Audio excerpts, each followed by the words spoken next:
कहानी की शुरुआत होती है एक हाईटेक लैब से, जहां वैज्ञानिक एक खास तकनीक पर काम कर रहे हैं। ये तकनीक है सोलर एनर्जी को इलेक्ट्रोमैग्नेटिक वेव्स में बदलकर धातु मेटल को कंट्रोल करना। वैज्ञानिकों का कहना है कि अगर ये सफल हो गया तो वे धातुओं को दूर से खींच सकेंगे और बड़ी बड़ी इंडस्ट्रीज का काम आसान हो जाएगा।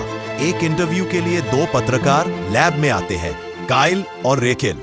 सब कुछ नॉर्मल चल रहा होता है, लेकिन जैसे ही मशीन चालू होती है कुछ गड़बड़ हो जाती है।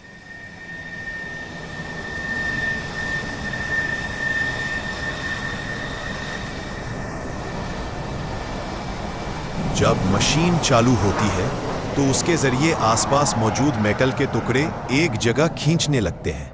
शुरुआत में ये सब एकदम सामान्य लगता है, लेकिन थोड़ी देर में वो मेटल के टुकड़े हवा में घूमने लगते हैं और एक भंवर की तरह तेजी से घूमते हुए मेटल टोर्नेडो धातु का बवंडर बना लेते हैं। मशीन बंद करने की कोशिश की जाती है, लेकिन अब बहुत देर हो चुकी होती है। बवंडर का कहर। अब वह मेटल टोर्नेडो लैब से बाहर निकलकर आसपास के इलाकों में तबाही मचाना शुरू कर देता है।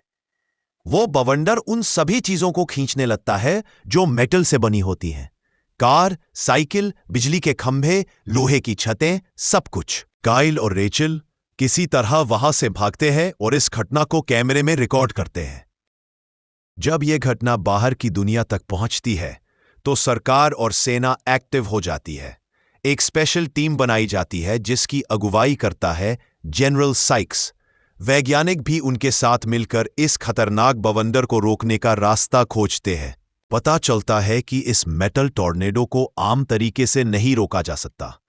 ये कोई आम तूफान नहीं है, ये शुद्ध ऊर्जा और धातु का तूफान है जो जितनी मेटल खींचता रहे उतना ज्यादा ताकतवर होता जाता है। वैज्ञानिक एक प्लान बनाते हैं कि एक बड़ा स्टील का पिंजरा बनाकर उस टॉर्नेडो को फंसाया जाए, लेकिन जब पिंजरे को ले जाया जाता है तो टॉर्नेडो उस पर भी हमला कर देता है और वो पिंजरा टूट जाता है। कई सैनिक घायल हो जाते हैं और हालत और भी गंभीर हो जाती है। अब वैज्ञानिक एक आखिरी कोशिश करते हैं।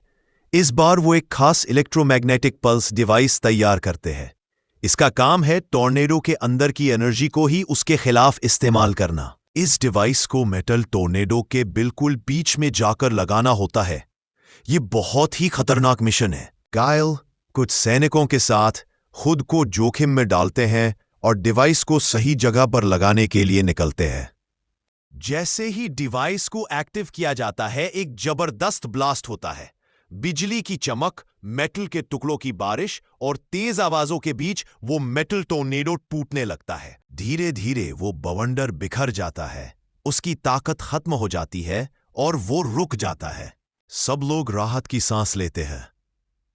रेचेल एक रिपोर्ट तैयार करती है और दुनिया को बताती है कि कैसे एक वैज्ञानिक गलती ने बड़ी तबाही को जन्म दिया, लेकिन इंसानी हिम्मत और एकता ने उसे रोक भी दिया। अंत में वैज्ञानिक मानते हैं कि ऐसी टेक्नोलॉजी को इस्तेमाल करने से पहले बहुत सावधानी